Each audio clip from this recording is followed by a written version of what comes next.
My name is Tim Hutchinson. I was born August 11th, 1949 at the Bentonville Hospital. We lived on a farm in Gravette. There was no hospital in Gravette at that time. And so I was born in Bentonville in 1949. Parents were John Malcolm Hutchinson and Coral Virginia Mount was her maiden name. They hailed from Oklahoma. The Hutchinsons originally migrated through North Carolina, Tennessee, through Arkansas, and some of them ended up in Oklahoma. And so my grandparents lived in Oklahoma City.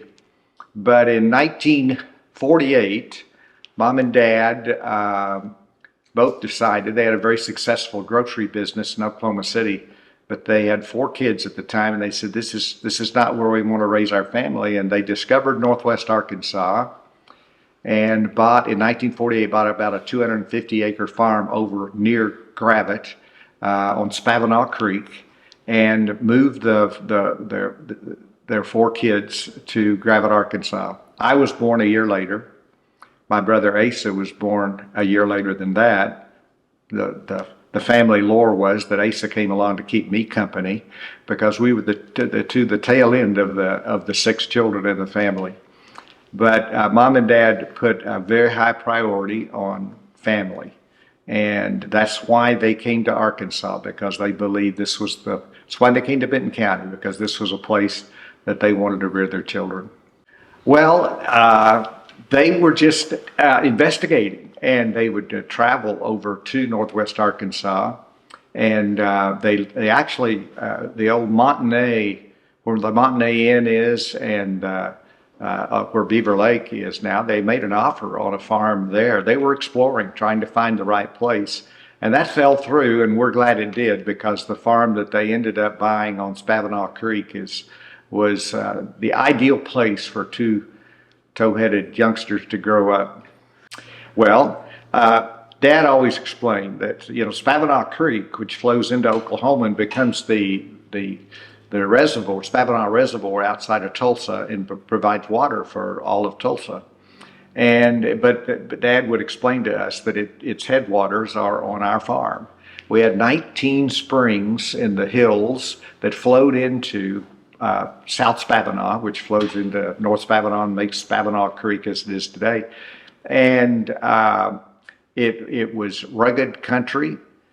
We had pasture lands, but we had a lot of caves, hills, rugged woods, and it was an exciting place. I could explore all day and never get off of our farm. It seemed so big to me. Now I go back now and it's been subdivided and sold and developed, but it was an ideal place in the sense of wide open spaces, places to explore.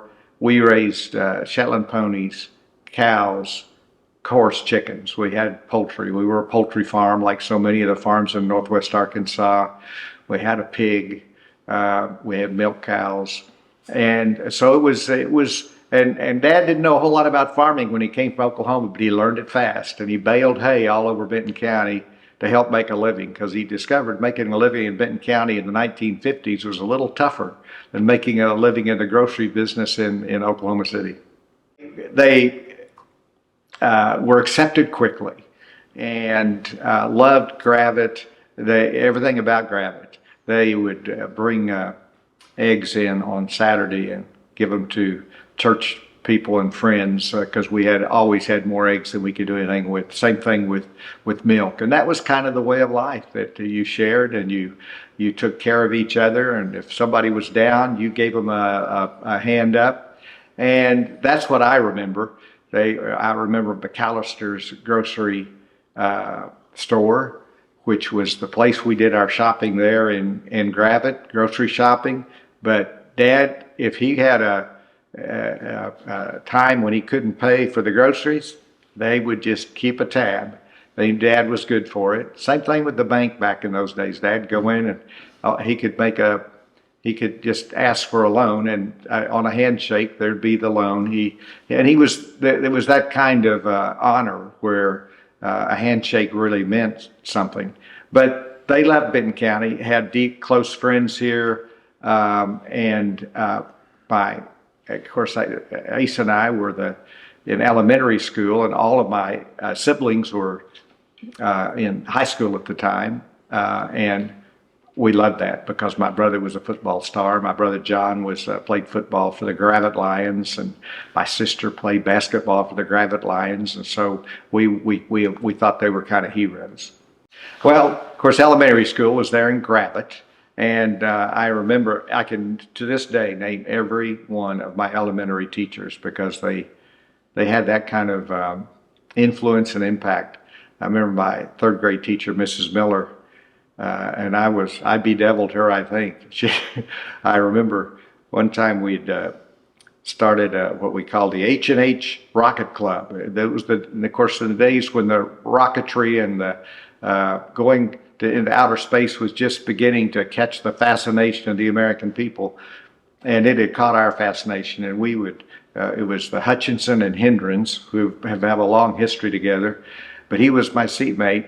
We took, with my mom's help, we built a model of the Vanguard rocket. Only people as old as me can remember the Vanguard rocket.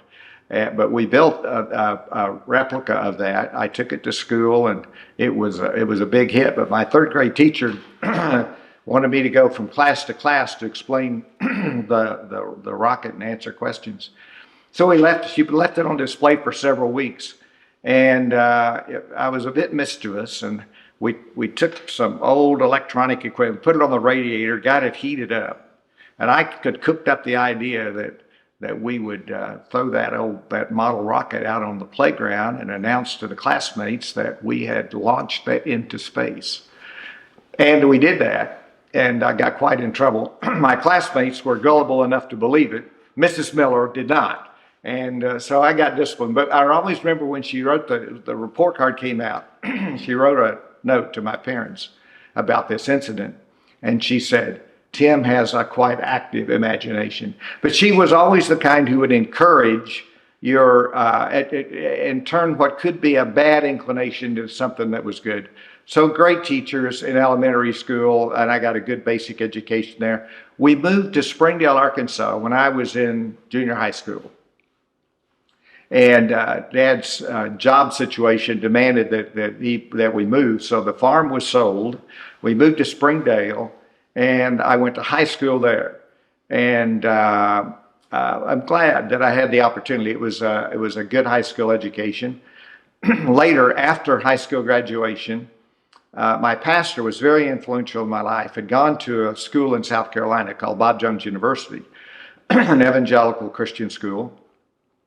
He always said he prayed me into Bob Jones. I never visited that campus before I went there. I had read about it, I'd heard about it, but I got in my car and drove across country to Greenville, South Carolina, and walked onto campus, never having been there. I spent 4 years there and graduated. Asa followed me and ended up going to Bob Jones University and graduated from there. Then later, I would enroll at the University of Arkansas and work. It took a good while because I was making a living and supporting a family, but I got my master's degree in political science from the University of Arkansas, so I can proudly claim that I am indeed a Razorback and an alumnus of the university. But that's the schooling. Well, the radio business was Ace's idea. But I was quite excited about it, particularly when he said he wanted to do a Christian format, because we didn't just want to make money, we wanted to have a ministry. And so we applied for and got the Federal Communications Commission to designate the frequency, the FM frequency, which had opened up in Northwest Arkansas. So it was quite a success getting that designated. Asa and I were the owners. Asa was the majority owner. I was the minority owner. My role was to pretty well run the station. Asa was busy being United States Attorney down in Fort Smith. He had a law. He was very busy in his legal activities. So we needed somebody to run it. We was on a shoestring for sure. And so my job was to basically oversee the operations, sales, which I hated, but which had to be done to pay the bills. So to go out and get sponsors for and to people to purchase ads. And then once a week I did a shift where I was on air, and that was scary. But we felt like I needed to know the technical aspects in case it was necessary. I would know how to run it. But I didn't have a good on-air voice. Mostly I would read the weather and the news. But that's how we got into the radio business, and it was an exciting time in the radio business, in the radio industry. Since then, it's changed dramatically with Sirius Radio and all the changes that have transpired and the demise of AM radio. But in those days, it was a very exciting time. I'd gone to graduate school, some graduate classes in Kansas City, and began pastoring in Kansas City at a little bitty church. But I always knew I had to come back to Northwest Arkansas, that Arkansas was home and I wanted to come back here. So I was asked to pastor a small church, an independent church, Calvary Bible Church in Rogers, Arkansas. So I took my 2 young sons, my twin boys, my wife. We came back to Arkansas, and I began pastoring. And it was a lot of rewarding aspects to pastorate, but I think the pastorate is far more stressful and far more difficult than politics, because you're dealing with people's souls. You're dealing with the struggles that families have, and to me it was stressful because I felt the responsibilities very heavily. But it provided me, the pastor did, the opportunity to start a Christian school. And it was the first Christian school in Northwest Arkansas.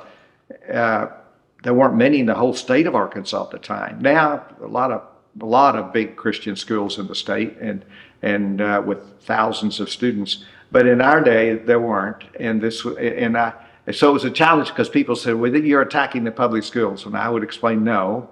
I believe in the public schools, but I also think that parents ought to have options on where they send their children, and that opportunity should be there for those who want it. And that, in fact, it would make education better for all the systems, public or private.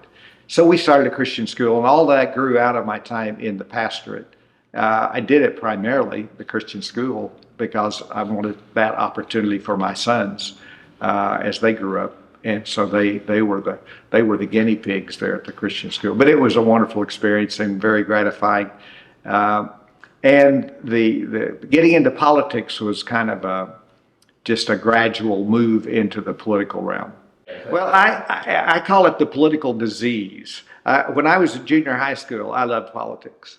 I would follow the news. I would follow political developments. But what really inspired me politically was a speech that Ronald Reagan gave in 1964, the famous A Time for Choosing speech.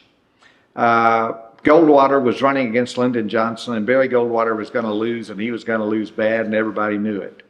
But toward the very end of, it may have been election eve, but it was right toward the end of the campaign, Ronald Reagan, who was this fairly unknown at that time, known as a movie actor, but certainly not anything about his politics, he gave a speech, A Time for Choosing, for our nation, A Time for Choosing.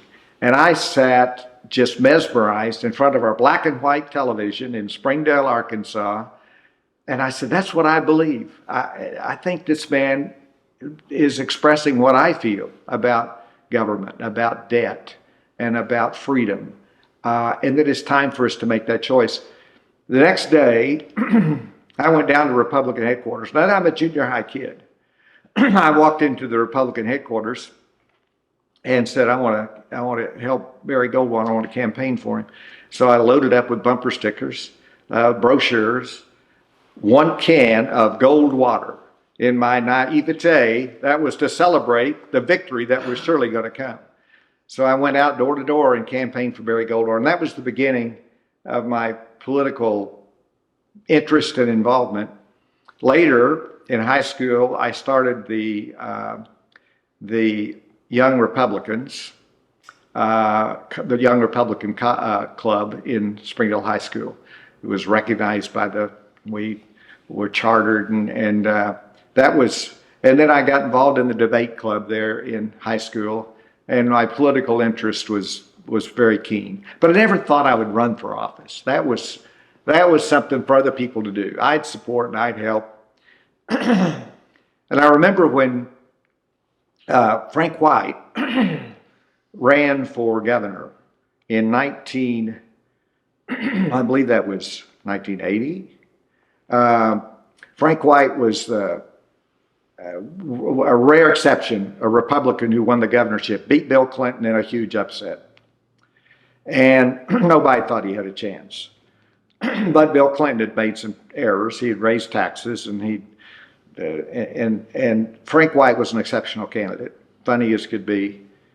And I was getting involved. I was still pastoring, but I was getting engaged in politics. And I wrote my first political campaign contribution to Frank White, and it was $50, and that was a mammoth amount of money for this poor preacher. And we organized a rally, a Save America rally, in the park there in Rogers, Lake Atlanta Park, and that it made big headlines in the newspaper. But I still never thought I'd run for office. But after we got the radio station started, and I'd moved to Bentonville to help operate the radio station. I'd been living in Rogers. We moved to Bentonville. And I started looking at how Arkansas was changing. Well, so much Arkansas. Benton County was changing. Benton County was represented primarily by Democrats in the state legislature. And the incumbent Democrat in Bentonville was Clayton Little. Clayton was an institution. He was the corporate attorney for Bella Vista Village. He was known by everybody. He'd been the lawyer for most people. He'd been our lawyer at one time. He'd been in for, I think, over 20 years. Nobody thought he was beatable. But I started looking at the demographics and how people were moving into Bella Vista. Well, these people moving into Bella Vista many of them were from the Midwest, and they were Republicans. And I knew that Ronald Reagan was very popular, and I thought, and nobody else wanted to run against him because nobody thought it could be won. I had a lot of the Republican candidates later tell me, oh, we'd get together, we'd say, poor Tim. He's the sacrificial lamb, poor Tim. Well, we worked really hard and ran a great campaign. I got to say, we did really great campaign. I would take every afternoon and go to Bella Vista and walk the streets. I'd come back to our little campaign headquarters here in Bentonville, and I would draw in, I'd color in the streets that I had walked that afternoon. My determination was to walk every street in Bella Vista, and I did it. We started campaigning midsummer. One day I was walking door to door, and I had my spiel down. I'd give my spiel on why they ought to vote for me. And I got through with my spiel. This lady looks at me and she says, young man, I'd like to vote for you, but you done crossed into Missouri. And I had gone door to door and right across the state line. The district went right up to the Missouri state line. Anyway, we won a convincing victory there in winning the state legislature, and that's how I got my toe in it. I thought, I've reached the pinnacle. I'm in the Arkansas state legislature.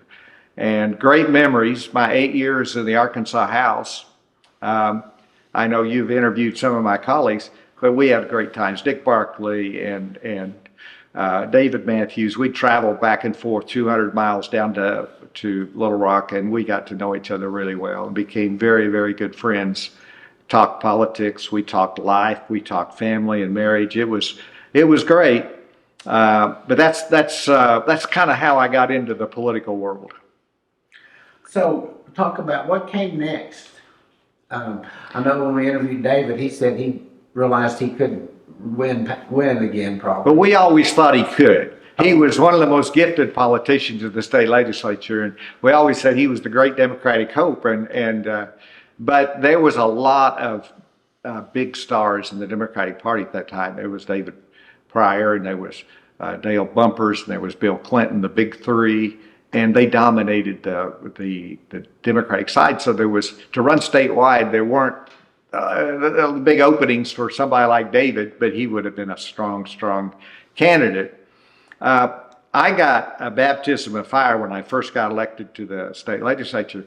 when I was running for the Arkansas House, I had a group of parents come to me, and they said, if you get elected, we'd like you to introduce a bill to legalize homeschooling in Arkansas. Now, people today find that hard to believe, that there was ever a time that homeschooling was illegal. But up until 1984, 85, when I introduced legislation, homeschooling was illegal. It was a violation of the compulsory attendance law, and some prosecutors were going after parents, saying that they were abusing their children by teaching them at home. So I told them, I said, well, if I get elected, I'll take a look at, I'll support the bill. That's what I said, I'd support the bill. So when I got elected, they came back to me and they said, okay. And they formed a little organization, a homeschool organization. Nobody knew how many there were in Arkansas that were teaching their kids at home. But they came to me with a bill and said, we'd like you to introduce this. And I said, well, I'm a freshman. I'm a first-year state representative. Surely you can do better than Tim Hutchinson to introduce this bill. And they said, okay, we'll go around and check with other legislators.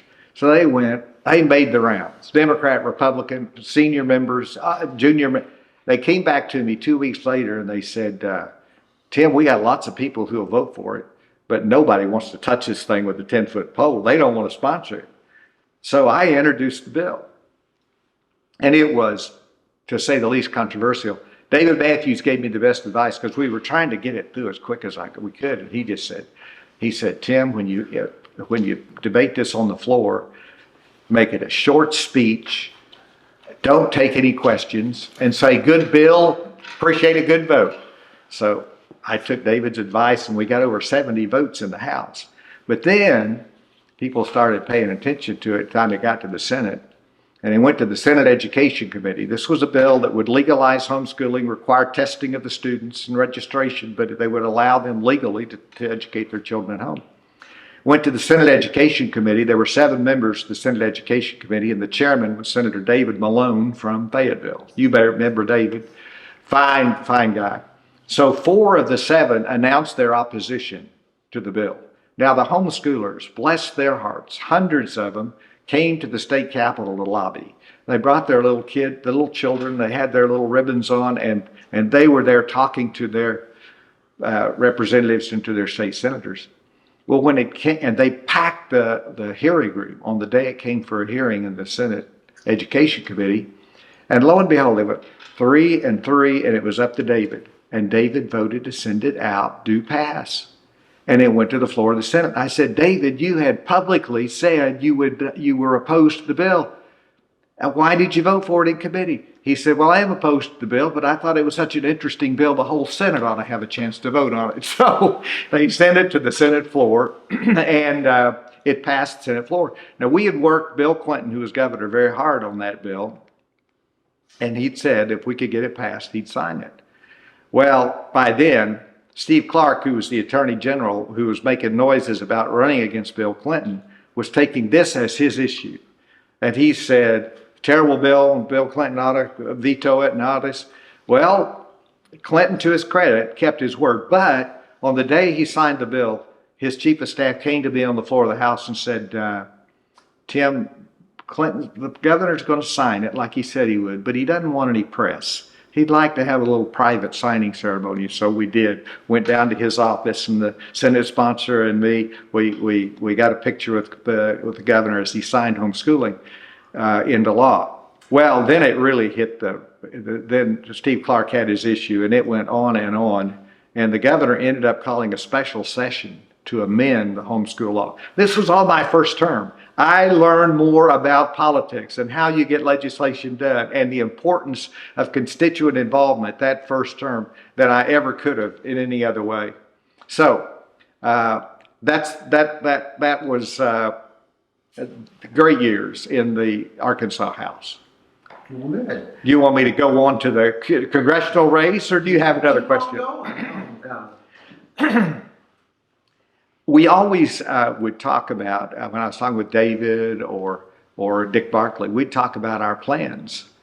And Dick always let me be, Dick Barkley was a longtime Republican a state representative from Rogers, and Dick always said that he planned to run for Congress.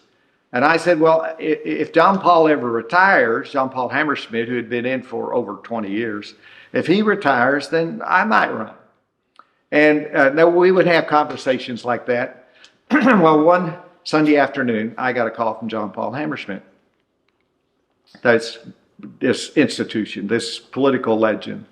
He called and he said, Tim, I know that you're one of those who are interested in running for my seat when I retire, and I wanted to let you know I'm going to announce my retirement this week. Well, we were excited. I'd served 8 years in the legislature. I had 2 more years I'd had retirement. I'd have invested for retirement. So, but there wasn't any hesitation. We knew we were good. This was the one race that I wanted to make. Ace and I had long talked about, a lot of people thought Ace was going to run for the congressional seat when John Paul retired, because Asa had made a Senate race and lost, and had more statewide name ID. But Asa and I had visited about it, and we had agreed that this would be the one race that I wanted to make, that he was going to, this was my path. So by Wednesday of that week, I had called a press conference, announced I was running for Congress. And we didn't have any money, but we had a lot of pro-family groups that were excited about me running and were eager to get to work. And we ran a shoestring campaign. Dick Barkley, he also announced. Dick had the broad support of the business community, the Chamber of Commerce, and was widely viewed as the favorite because he was better funded. There was a third candidate in that congressional race from Fort Smith that many people don't remember, but there was a third candidate down there that took a little piece of the vote down there. Everybody was pretty well convinced that there'd be a runoff, that the 2 top vote getters would end up in a runoff election. But the campaign went splendidly well, and we won that primary without a runoff. I remember Dick waited till late in the evening to give me a call. And he said, "It's not going to be a runoff, is there?" I said, "I don't think so." And so he conceded, and we were off to the races against a strong Democratic field, because the Democrats had been waiting 26 years. John Paul Hammersmith held that seat for 26 years, and they were ready to go for it, because this was an opening. They didn't have to run against John Paul. They were running against old Tim Hutchinson.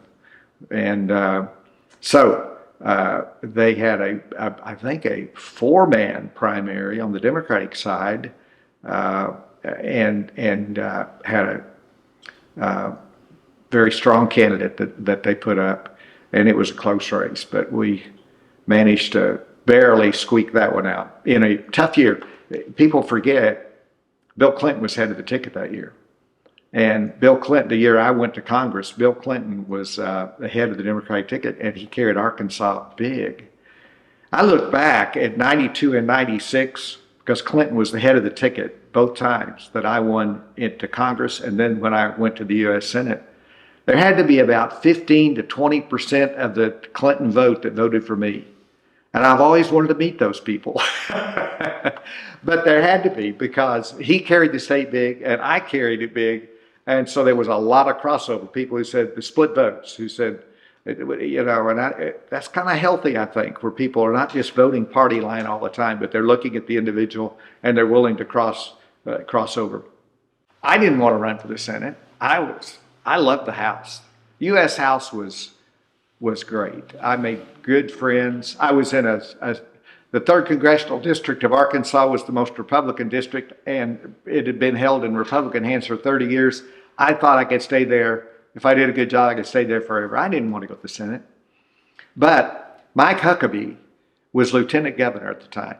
Mike announced he was going to run for the Senate in the open seat for David Pryor, who was retiring. Well, nobody was going to challenge Mike, and so Mike got the Republican nomination for the U.S. Senate. But an interesting set of things happened. Jim Guy Tucker had to step down as governor.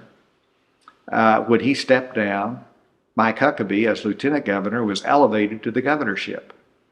Well, suddenly, Governor Huckabee didn't see the U.S. Senate race in a tough race against Winston Bryant, who had won 7 straight statewide races, and no Republican had won since Reconstruction. That didn't look near as appealing as staying governor.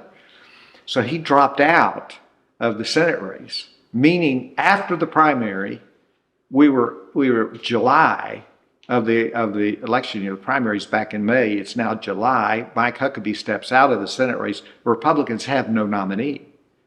It's an open seat for the U.S. Senate, and we have no nominee. So they started calling me, and they lobbied me hard. I called in friends, people I admired, congressional colleagues, asked their advice, and in the end, I said, it doesn't make sense. And I announced I wasn't going to run. And that was flashed all over the media. Hutchinson not going to run. Well, so there were other people looking at it at that point, but they kept calling me. I remember getting a call from Trent Lott. Trent Lott was the Republican leader in the U.S. Senate. He calls me and he says, you got to run for the Senate. We got an open seat. We got an opportunity to win. You're our strongest candidate. We want you to run. And he passed the phone around to all the senators. It was in the caucus meeting, and I had probably 30 senators got on the phone asking me to make the run, including a lot of people I really admired, including Senator Nichols from Oklahoma and a lot of others, and they all begged me to run. And then it came back to Trent Lott, and Trent made his last pitch, and I said, let me see if I understand you correctly. You want me to give up a safe seat in the U.S. House of Representatives from a district that is solidly Republican to run for the U.S. Senate in a state that has never popularly elected a Republican in 130 years. Let me see if I understand you correctly. And Trent said, Tim, you didn't come to Washington to occupy a safe seat. You came up here to help change America. And at that moment, he had me. I changed my mind. We held a press conference, jumped into the Senate race. They held a special convention in Little Rock and named me the nominee. I've never had a race that went more smoothly than that one did. We had a couple of good debates. The money came pouring in. We ran a clever, and I got ridiculed for this. I wasn't known statewide. I was known up in Northwest Arkansas as their congressman, but I wasn't known statewide. And so we wanted to run an ad early to introduce me to the people of the state. And so my consultants put together, they took a clip from my high school graduation, had a picture of my mom and dad in there, and but the big pitch was, Tim's not a hyper-partisan. His father voted for John Kennedy. His mother voted for Richard Nixon. And he will rise above straight party politics. Anyway, we saw a bump in our poll numbers after this. People said he's spending his money too early. July is too early to be running TV ads. But I was 19 points down when I got into that race. And by Labor Day, we were ahead, a couple points ahead, not much ahead. And it stayed close all the way. Winston Bryant was no pushover. He had won 7 straight races across the state. He was a well-known quantity. But we had a couple of really good debates that I felt we performed well. And that was, when you talk about the state turning red, Arkansas wasn't like some of the other states where it happened overnight, Georgia and Alabama. Arkansas took much longer, but I think it was because of people like Bumpers and Pryor and Clinton that kept the state in the Democratic column much longer. And it was very Democratic when I ran in '96, believe me. I can remember parades where people were cussing at me as being a Republican in parts of eastern Arkansas. And it was not always a warm reception. But the '96 campaign was historic in the fact that I was the first Republican to get elected to the Senate since Reconstruction. And the fact that Asa followed me, he succeeded me in the House. That was the other thing people said. Hutchinson shouldn't run because the people of Arkansas are never going to elect two Hutchinsons into the congressional delegation. Asa and Tim both on the ballot, that'll never work. But it did. The people of Arkansas judged us individually and meritoriously and gave us a chance. And I'll always be grateful that they did that. So it was historic from that standpoint. Asa following me in the House, him in the House, me in the Senate. That had only happened 4 times in the history of the country where there was brother combinations, one in the House and one in the Senate. So that's how that Senate race happened. Following John Paul Hammersmith was not easy. John Paul was the ranking member on the House Transportation Committee and had brought back it's buku of money to the district for highway construction and other projects. Well, I'm a freshman congressman and a first-term senator, so those was big shoes to fill. And as you said, Northwest Arkansas was exploding in growth. It was the economic engine by then. It had surpassed Central Arkansas as being the economic engine of the state. And because of the population growth, Walmart, J.B. Hunt, Tyson's Foods, and endless other new companies that were startups, the University of Arkansas being here, it had all the ingredients and people were discovering it. And the retirement communities, people discovered what a great place this is to retire. Beaver Lake, and then Bella Vista. And all of that put huge demands upon our infrastructure. Northwest Arkansas Council became very influential and very effective in lobbying Washington. And I don't know how we could have done it without them. Bringing the entire Transportation Committee to Northwest Arkansas to listen to the testimony of the likes of Sam Walton and J.B. Hunt and Don Tyson, that makes an impression, and it helped us a lot. But those were the calls we were getting. Money for Highway 71. How do we get? Oh, I remember my first term in the House when the Highway Commission came in and told me that they needed to get, I think it was like $52 million to finish the tunnel on Highway 71, which was under construction at that time. And I said, I thought John Paul had gotten all the funding for this. Well, there are mountains there, and it's costing more than we had anticipated. That was the kind of surprises I was getting. But those were the demands. We needed new highways, we needed new roads, and then the airport, and the realization that municipal airports in Fayetteville, Springdale, Rogers, Bentonville would never suffice to serve the air needs of a booming Northwest Arkansas. And that was quite an experience too, getting to see the airport progress and being able to support it. Many people forget that John McCain, we weren't building new airports in the country. It was, and you had to justify that this thing, and that we had reports showing that it could come in, that the air demand would justify a regional airport.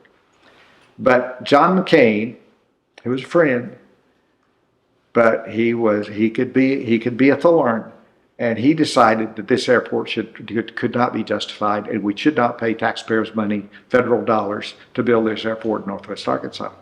And he put a hold on it, he blocked it, he stopped it.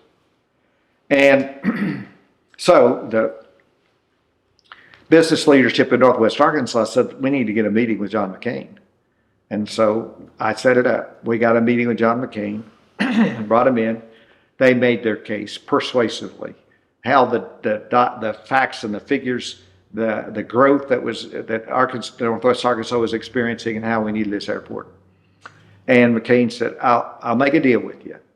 If we'll do a government accountability study, a GAO study, and it comes back and it says what you're saying, then I'll lift my hold and let the money go forward. So there was, in fact, a GAO study, and they came back with a positive report saying that this can be built on time and under budget, and it was. But that was that was the kind of things in those days, and this was in the 90s up to 2000, mostly the 90s, when we saw that kind of expectation on our congressional delegation to build the infrastructure for the growth that we were experiencing.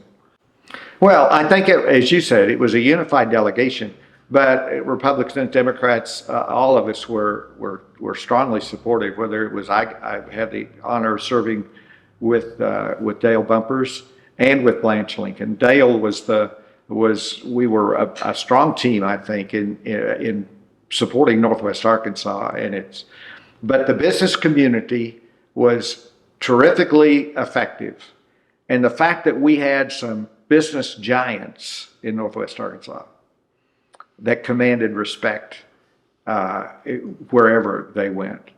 Sam Walton's in particular, J.B. Hunt. These people they held sway, and they made a big difference in persuading Congress that Northwest Arkansas, it justified the investment, what was happening here. Benton County has changed so dramatically. I mean, I grew up, as you know, rural Benton County in the 1950s, when we didn't have a McDonald's in Bentonville. Now, if I'm gone 6 months and come back, you've got to get reintroduced. It's grown so dramatically, and it absolutely, there's good and bad with change, but by far, I think the good outweighs whatever negatives there may be with the kind of growth that we've had. Driving into Springdale last night, and I looked at that population. It said population 87,000. I'm coming in from the airport, 87,000. And when we moved to Springdale, and I went to high school in Springdale, I think it was 22,000. That's quadrupled. And it doesn't really reflect in total because all of these great metropolitan communities have grown together. But you've got everything you could want in a big city here. You've got culture, you've got arts, you've got good education, good schools. But you drive 20 miles outside and you've got the most beautiful, scenic Ozark Mountains. It is the natural state. So a lot. It's a jewel. And, good and bad, but it's getting recognized nationally as being a great place to live in the D.C. area. I'll be meeting somebody and they'll find out where I'm from. And they'll say, oh, my son and daughter-in-law live in Bentonville. Or my grandson is an executive at such and such company in Northwest Arkansas. It is this next generation that have come in and really made Northwest Arkansas what it is, and it is what most people are looking for. I remember when I was in the Senate, and Procter & Gamble, big company, Walmart had said, if you're gonna sell to Walmart, you better build a big office in Bentonville, or we're not going to buy from you. Well, they built a big office here, so they had in fact, it was the second biggest office outside of their corporate headquarters in Cincinnati, and they had a reception. A bunch of the Procter & Gamble people said, Senator, we love Northwest Arkansas, but not all of us are hunters and fishermen. And we want this, and we want this. They're talking about art and culture, and I understand more and more how they felt. But those are the things that have, to a great degree, because of the Waltons, but many others have contributed in bringing those facets to community and to social life in Northwest Arkansas. So you still have the hunters and the fishers, and you don't have to go very far to go camping out in the hills. But here in Fayetteville, to Bentonville, to Bella Vista, you've got anything you could ask for, I think, in a large city. So what's not to like? What's not to love? I didn't know Sam Walton well. I knew some of the other Waltons much better, but I had one meeting with Sam Walton. Jim Hendren, who was the personal attorney for Sam, asked me if I'd ever met Sam, Mr. Sam. And I said, no. He said, would you like to? I said, I'd just love to. He said, well, the time to visit with Sam Walton is at 6:30 on Saturday morning in his office.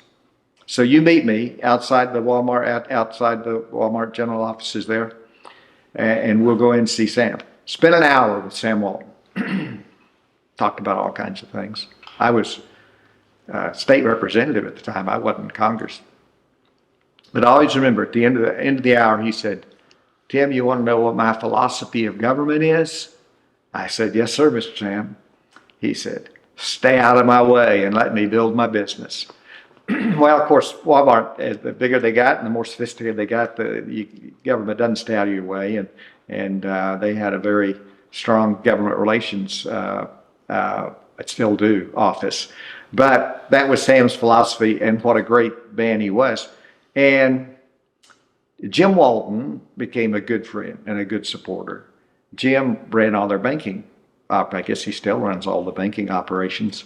And Jim would walk into my Senate office unannounced, carrying his briefcase, and he'd say, I'm sure the senator's too busy to see me, but if the banking staffer is available, I'd like to have a few minutes of his time. My staff came back and said, that's Jim Walton out there. He wants to visit with the banking staffer. I said, forget that. Bring him back here to me. And from then on, whenever Jim came in, we brought him right back to visit. But Jim was so humble. That's the kind of person that he was and is just so humble. You wouldn't ever imagine that he was a hyper billionaire, so down to earth. He didn't ever ask anything of me but good policy.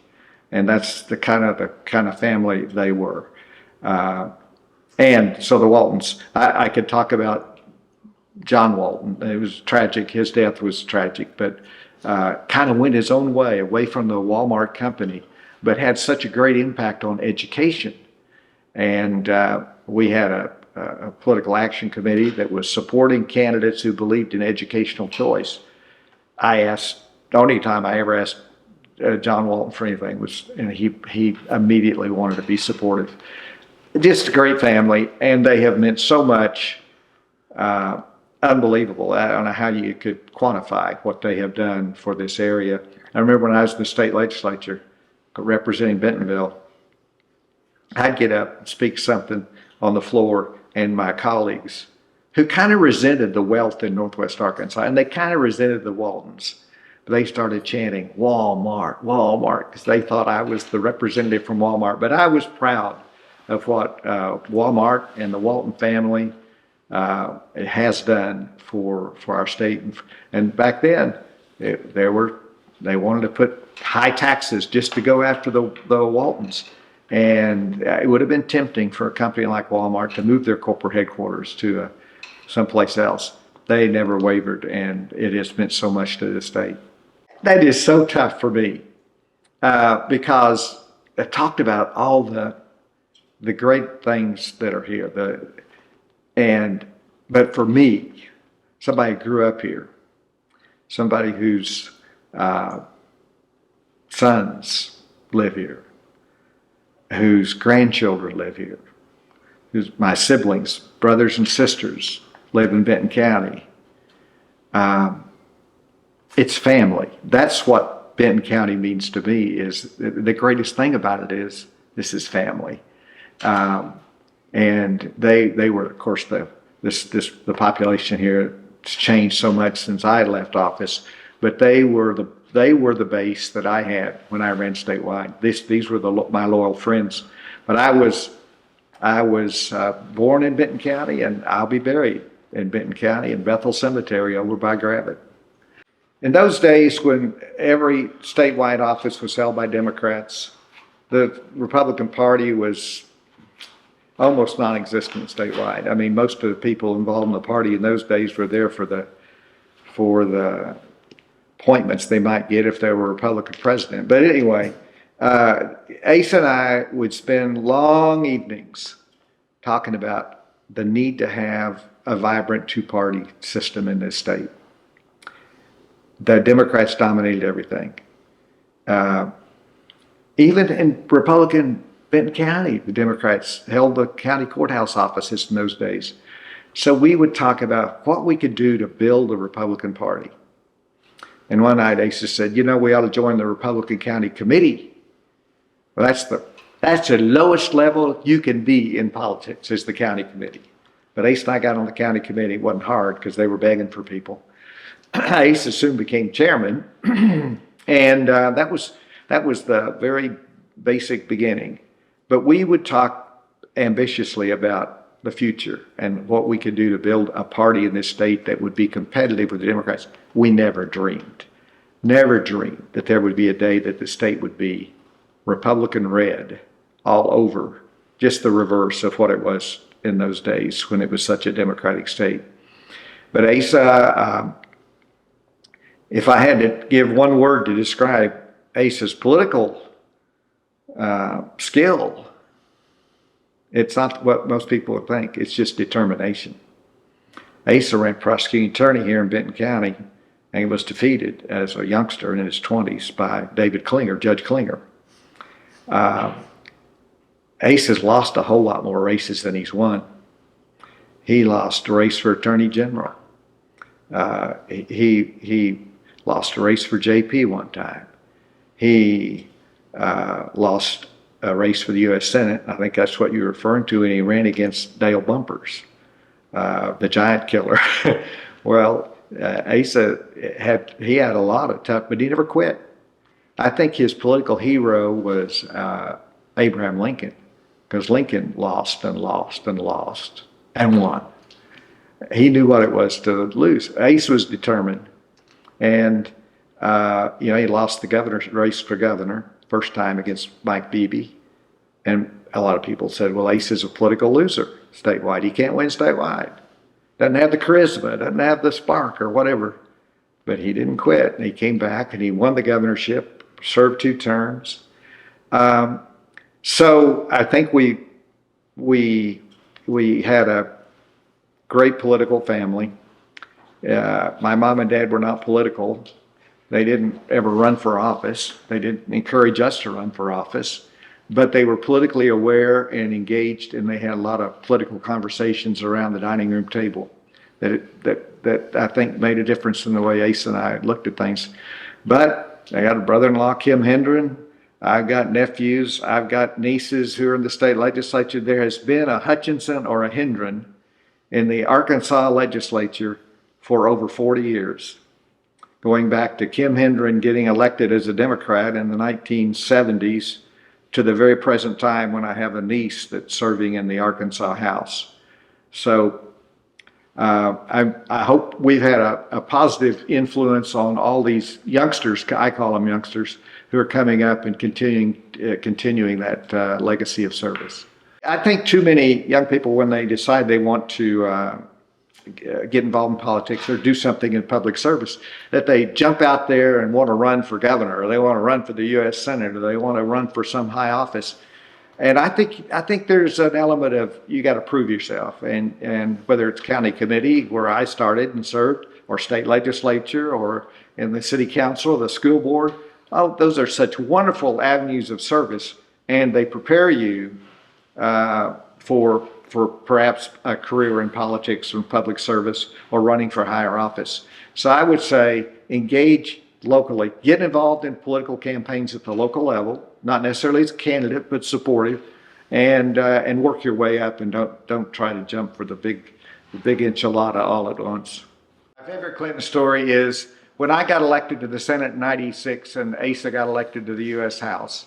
My mom was 82 years old, had never been to Washington, D.C. in her life, but she had to be there to see Asa and I sworn in. So we flew my mom to Washington, D.C., and my sister and some other family members. And I thought, well, this first time she's been to Washington, I've got to get her in to see the Oval Office. I've got to get her into the White House. So I had one friend over there in the Clinton administration. I called him over there, and he said he'd set it up. Now, the only time we could do it was at 9 o'clock at night. So I took my 82-year-old mom to the White House, 9 o'clock at night. And the Secret Service meet us at the gate, and they say, Senator, we're so sorry, but the protocol is that when the president is still working in the Oval Office. We have to cancel the tours, and Hillary's out of town, and the president's still working in the Oval Office tonight. Well, my friend, to his great credit, wrote a note, took it in, handed it to President Clinton, saying, Senator Hutchinson's out here with his 82-year-old mom. The president came out, greeted us, escorted us into the Oval Office at 9 o'clock at night, spent an hour and a half with us in the Oval Office, told us all about the history of the Oval Office and everything in it and all the pictures and the monuments, and then took my mom over and showed her his political button collection. He's very proud of his political button collection. My 82-year-old mom, rock-ribbed Republican as she is, looked up and said, Mr. President, I don't see a Hutchinson button up there. And President Clinton said, Mrs. Hutchinson, you send one over, I'll put it up. And then I got this great picture as we're leaving. My mom, rock-ribbed, Goldwater Republican, is shaking hands with Bill Clinton. And she says, Mr. President, were you to run again, I might have to vote for you. He charmed her to death. But it was so good and gracious of him because he didn't owe me anything. I didn't vote for his programs usually, post his taxes in the state legislature, but he knew the importance of a mom and really treated her right. Pretty good story. Was the decorum different in Washington in those days when you were there? It was very different. There was a camaraderie, but Clinton was different in that regard because it was starting to get really ugly and political. Newt Gingrich kind of started bomb throwing and the government shut down and then impeachment and all of that. So it started getting that way when I was in the House and in the Senate. But still, there was bipartisanship and a willingness to find common ground where possible. But Bill Clinton just didn't. I never found him somebody who held a grudge. The last time I saw President Clinton was at Senator Bumper's funeral, and he walked over and gave me a big hug. So there's some things that got to transcend our political differences, and that's our humanity, I think.